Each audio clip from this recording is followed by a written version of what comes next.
If you, like millions of others, stream shows every day, you probably think the biggest challenge for a service is, making the next big hit. But if you talk to anyone who actually runs one of these things, you realize content is maybe 10% of the battle? It's absolutely true. The other 90% is this huge logistical and technical nightmare. Especially when you're trying to launch a niche service in a really fragmented market. We always focus on the content, but the infrastructure, that's what handles the money, the security, the localization, the actual quality of the stream. I mean, for a smaller service trying to compete, technology isn't just support. It has to be the core of the business. Exactly. It has to be a flexible business enabler.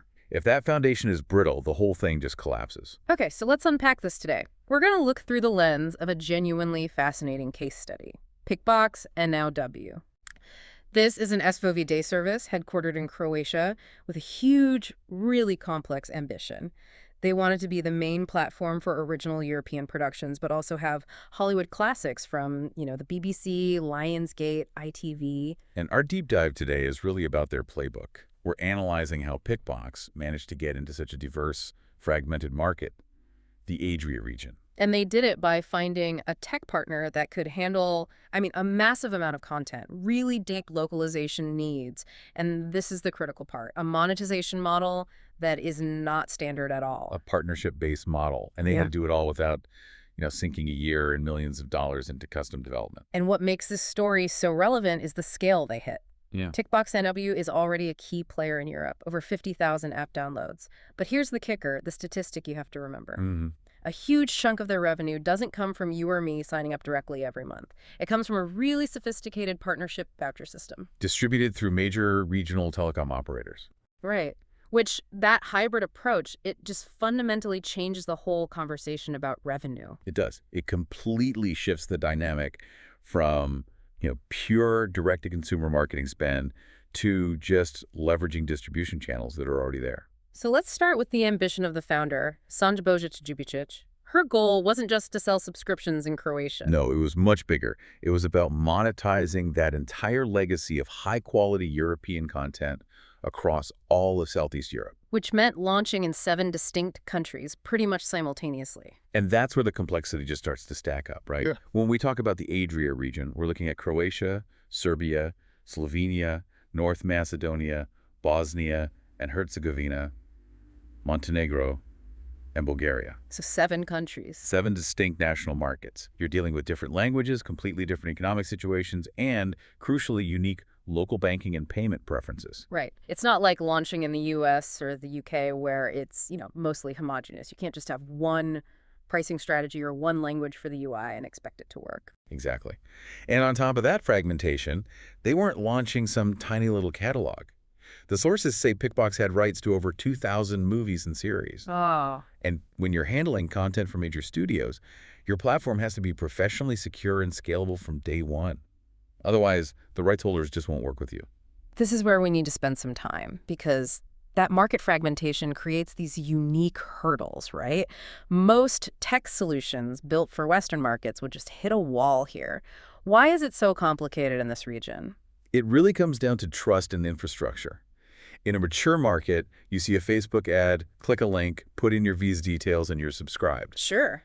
In the Adria region, payment infrastructure is way more localized, it's fragmented, and consumers often trust and prefer to get services bundled through their telecom provider. Their phone company. Right, someone they already have a relationship with, rather than some unknown international service directly. So if you can't integrate with them, you've immediately cut off a huge part of your potential subscriber base. Which brings us right to the core tech hurdles Pickbox had to clear. Let's talk money first. Complex monetization. They knew that standard monthly or annual subscriptions just weren't going to be enough. That's hurdle number 1. Their most critical revenue stream depended on collaborating with those big telecom operators, distributing prepaid access or, promotional vouchers. As part of a bundle. Exactly. So they needed a system that could manage these 2 parallel revenue streams, direct subscriptions and partnership channels, all in one place, seamlessly. And that's not something you just get off the shelf. They basically needed a platform that was more of a sophisticated business logic layer, not just a video player. Precisely. Then you have hurdle 2, deep localization. It wasn't enough to just have a website. To feel native in 7 countries, they had to translate the entire user interface, Every button, every menu. every error message, for every language in every market. Just think about the sheer management overhead of that. And on top of that, the 2000 title library needed multi-language subtitles. But I think on the revenue side, the most crucial thing was integrating local payment modules. Oh, absolutely. Yeah. If you can't pay with the card or the bank system that you used to in your country, You lose the customer right at the moment of checkout. you lose them. And that leads to the final challenge, hurdle 3, speed. Speed to market. Pickbox knew that in OTT, you have to be fast. They needed native apps for all the major ecosystems. iOS, Android, Samsung TV, LG TV, Android TV. All of them. And they wanted a fully customizable white label solution, but they were worried about the long, costly development cycle that building all of that from scratch would mean. Building 5 native apps is like having 5 different development teams. It is 5 sets of technical debt and a 6 to 12-month launch window. Easy. So they're staring down this perfect storm: fragmented market, a dual revenue stream, massive localization needs, and this demand for rapid deployment. That's the point where they had to pick their tech stack. And that's what brought them to the Muvi One platform. Yeah. They chose it because it was a ready-to-deploy solution that just tackled all of this complexity right away. So let's start with that speed hurdle. How did Muvi One let them avoid that painful process of building everything in-house? The key was what they call the no-code advantage. Muvi One is an end-to-end platform. It manages everything: video hosting, encoding, app deployment, security, from a single dashboard. So instead of hiring an army of developers, They could sidestep the whole complex infrastructure build-out. The platform just handles it. and that's the core business benefit right there. Instead of spending 6 months, wrangling code and servers, Pickbox spent that time on content rights, building their brand and finalizing those crucial telecom partnerships. And their branded streaming apps, which would have taken a year to build, were deployed in record time. They won the speed battle. Now let's pivot to the money. Mastering that complex monetization. This was maybe the single biggest technical challenge. Muvi One's subscription and coupon engine didn't just support standard SEOD. It natively understood and managed the complexity of that partnership voucher system they needed. Okay, but how does that actually work on the back end? If a telecom customer gets a voucher, how does the platform know to automatically create a Pickbox account and grant them access? That's where the sophisticated API calls come in. The system automated the whole process. When a telecom partner validated a coupon, their system would talk to the Pickbox platform's API, and it would automatically create the user profile and map their access level. All without manual intervention. Exactly. It eliminates churn risk from clunky sign-up processes, and it makes that whole telecom relationship completely scalable. That technical detail, that seamless API mapping, that was the engine for most of their revenue, but the payment gateway was just as important for direct subscribers, wasn't it? Or absolutely. Remember the fragmented payment infrastructure. Muvi let them integrate dual payment gateways. So they had PayPal, which covers the global secure side of things. Okay. But crucially, they integrated Corvus Pay. And Corvus Pay is a local processor, right? Why is that so important? Why not just use a generic global portal? It's all about trust and local compatibility. Corvus Pay is a leading processor in Croatia and the Adriatic countries. Consumers there often prefer, and sometimes even require, paying with local banking methods or specific card types that global processors might not prioritize. So by adding Corvus Pay, they basically lowered that psychological barrier to entry. Dramatically. It boosted conversion rates for direct subscribers. It's a smart move. You combine global security with hyper-local trust. Okay, moving on to the user experience across those 7 countries. The localization wasn't just about translating the UI, was it? It was also about making sure the stream was reliable. That's feature focus 3, content delivery.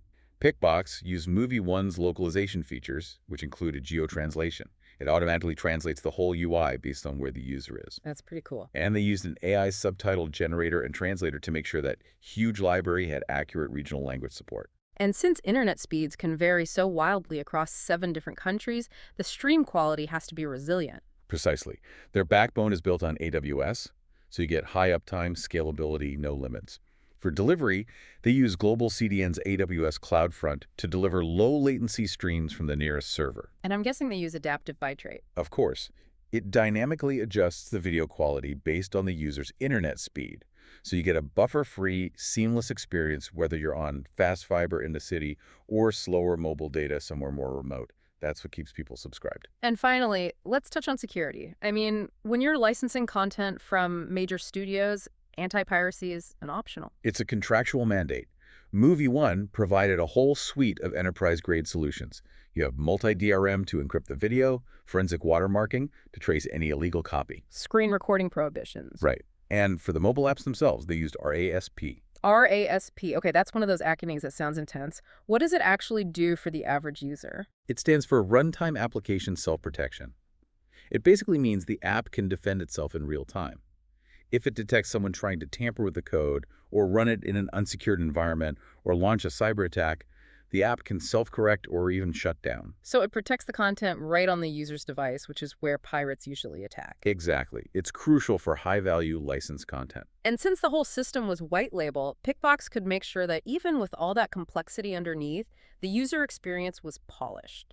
They could add features like user profiles, watch lists, parents controls. So if you synthesize all of this, the partnership just perfectly married Pickbox's strategic vision, the content, the telecom strategy, with a really comprehensive and flexible tech platform. Those custom solutions, like the Coupons API and the Corvus Pay integration, were the engine that unlocked revenue in this fragmented market. And this really highlights the so what for the streaming world today. Platforms have to evolve past just being simple SVOD players. They need to become these highly adaptable business enablers. Totally. They have to be able to rapidly deploy complex localization and support these truly hybrid monetization models. And think about the cost per acquisition advantage here. Right. Pickbox wasn't just bidding against Netflix or Disney Plus on Google Ads in 7 different countries. They leveraged the existing relationships of their telecom partners. That voucher system isn't just an alternative revenue stream. It's a more cost-effective and powerful subscriber acquisition channel. It's especially when you're entering diverse local markets. This whole deep dive really shows that niche players can not only survive, but actually thrive against the global giants, but only if they master these local complexities. We've seen how these telecom partnerships became the dominant revenue stream for Pickbox. And this raises a really interesting question for you, the listener. If traditional direct subscriptions are just one piece of the revenue puzzle for these niche platforms, what other unconventional distribution partnerships, beyond just telecom, will become essential for creators to thrive globally? Right. Is the future of streaming less about battling the giants on their own terms, with massive marketing budgets, and more about deeply integrating with local services? Local banks, local retailers? Local utility companies even, and then utilizing tech platforms that are flexible enough to facilitate these hyper-specific regional business models. It fundamentally changes how we think about monetizing content.